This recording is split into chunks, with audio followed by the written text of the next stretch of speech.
Thank you for tuning on to the Looking Fab Show. My name is Fabi, and I'm your host. And I just want to say to everyone, Happy New Year.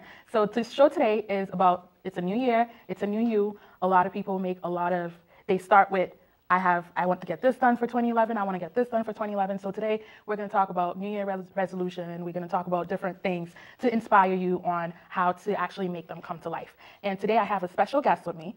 And can you introduce yourself to me, please? Natascha Saunders, founder and CEO of a company called the Youth Career Coach Incorporated. Okay, so tell me more, before we get to what you do, tell me more about who is Natascha Saunders? Wow, who is Natascha Saunders? That's a good question, and Happy New Year to you too and to everybody watching. I would say Natascha Saunders is a passionate person.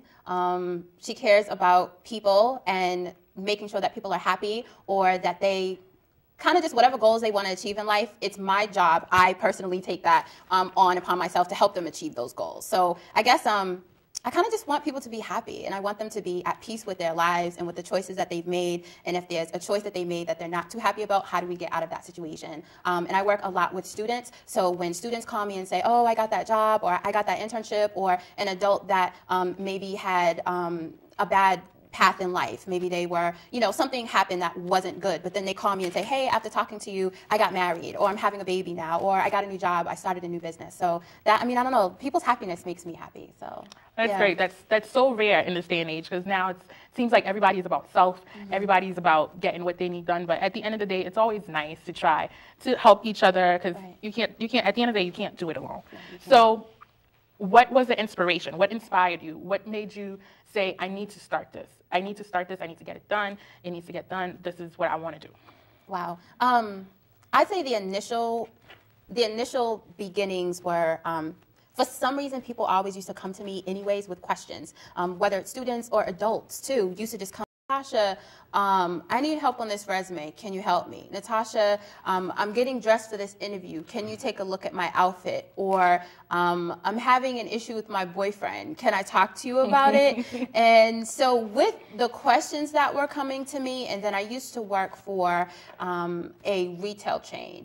And I used to hear people in the back talk about the people that came in to apply for jobs. And they would say, oh, did you see what they had on? I can't believe they're wearing that. Or they're so loud in the hallway. Or that application they filled out is so messy. I would never hire them. And so, I don't know, instead of saying it behind their backs, it's like, wow, this person came in that really needed a job. Maybe you can give them that feedback so that the next time they apply, they may have a fighting chance. And so eventually I just got tired of hearing it. And so I would meet people in the library at the school I was attending at the time.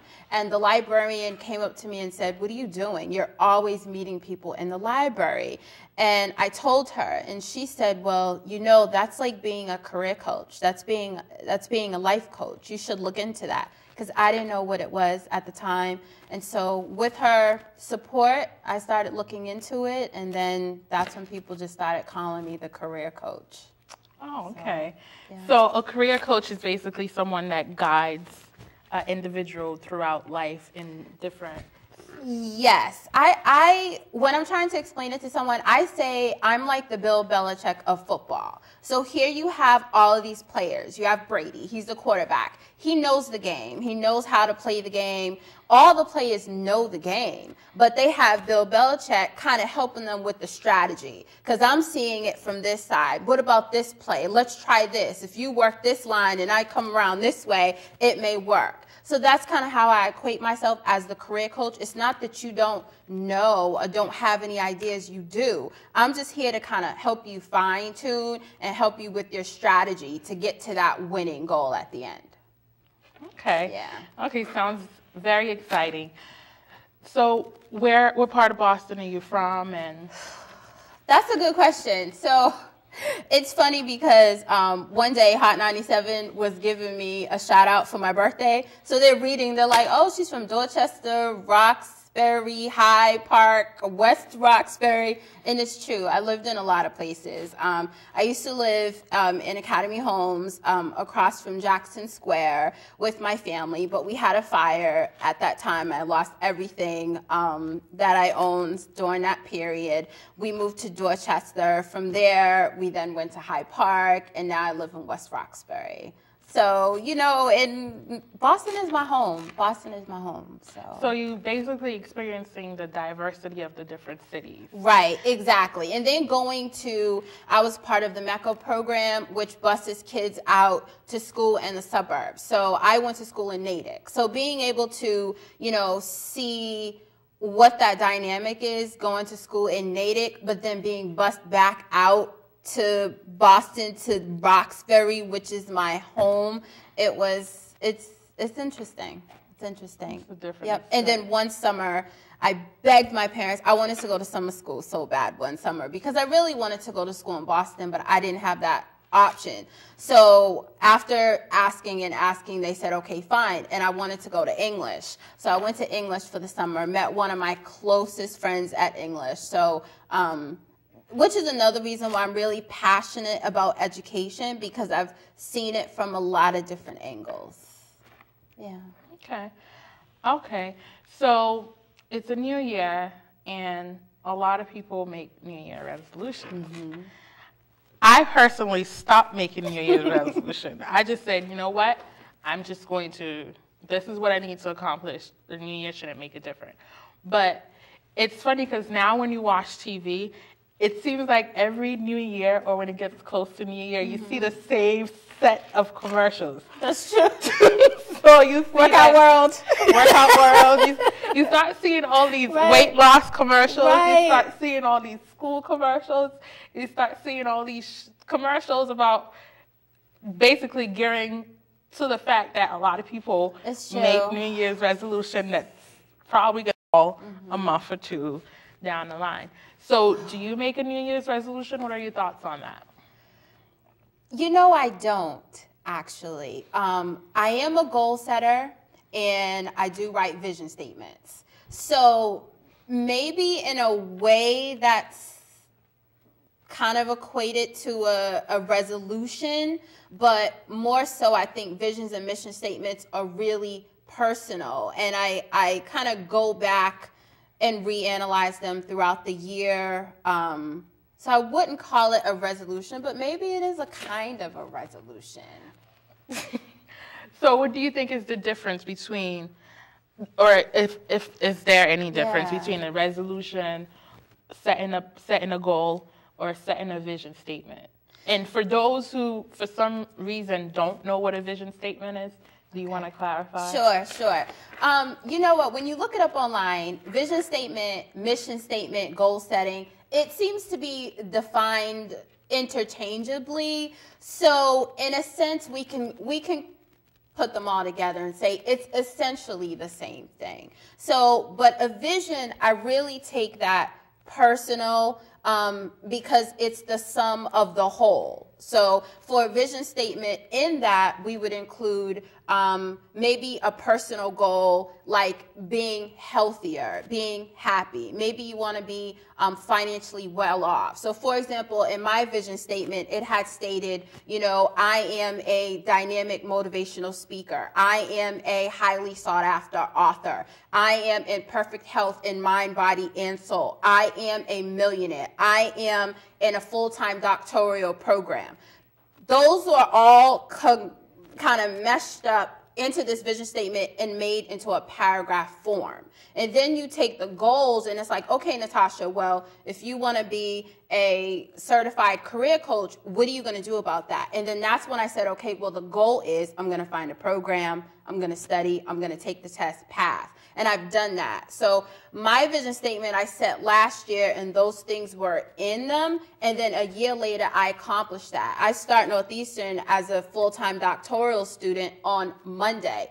Check. I'm now a certified career coach. I passed that exam last summer. Check. A published author. I was interviewed and wrote a chapter for a book on Obama. Check. And so I'm really passionate about us creating more of a vision statement. And with that statement, I actually take it and I put it someplace that I can read it every single day. So, you know, literally if I am in the bathroom brushing my teeth, I'm looking at my statement like I am a dynamic motivational speaker. I am a highly sought after author. I am this, I am that. And you it kind of just gets ingrained in you. And then all of a sudden your actions start lining you up with your vision statement. So I don't know if that explains it, but okay, got me all excited.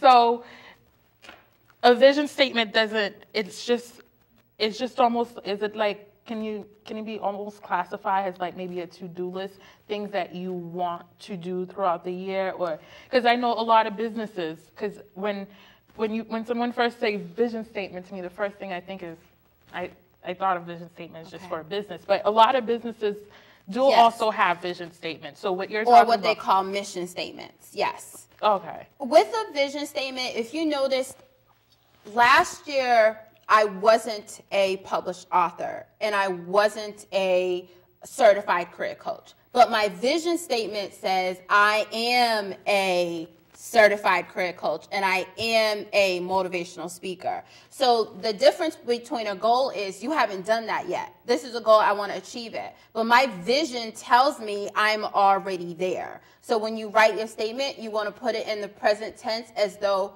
you're already there.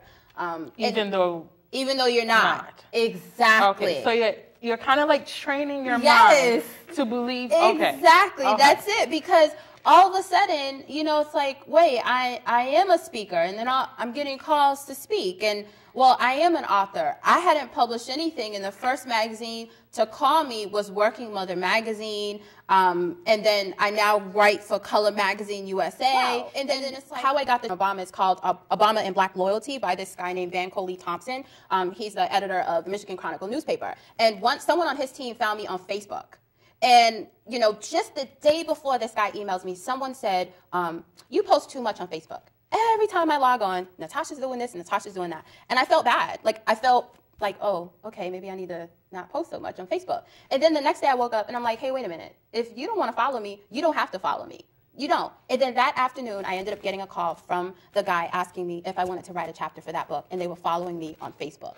And it's part of my vision. I am a published author. This is what I do. And bam, opportunities started coming in. Okay. Yeah. So you said you're a certified career coach. Yes, I am. What's the difference? Is there uncertified? Yes. Is there uncertified? I studied for that test. Okay. So if someone say, okay, I think I'm at the point where I need a career coach, mm-hmm. How do they go about finding a career coach? Is there steps that they need to take? And how do you verify if the person is certified? That's a good question. Okay. So the first part is determining if you need one. Okay. Well, it could be two-edged. You can either be in a situation where you are not content.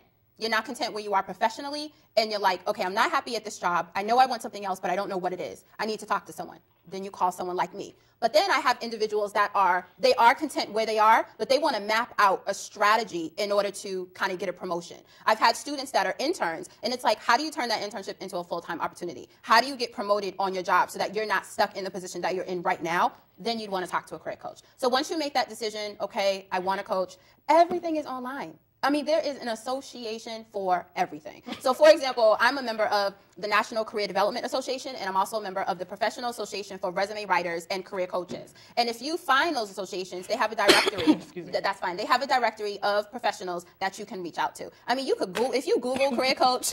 But once you find some names, then you definitely would want to read their bios. I'm a big biography person. I love to read what people have done, where have they worked, what's their background, and that will determine whether or not this is someone that I think I want to work with. So I'd say go online. If you graduated from a school, talk to the school career services office. If it's a college, graduate school, if it's a high school, sometimes you can even talk to your high school and they may have referrals for you as well. I know I go back to my high school and speak all the time. And then I'd say, open your mouth. Let people know. Put it on Facebook. I need a career coach. Ask friends and family. We all would probably know someone that they could talk to. Okay. We are going to take a brief break, and we'll be right back with Natascha and some more New Year resolutions, some new you, a lot of fun stuff. So we'll be right back.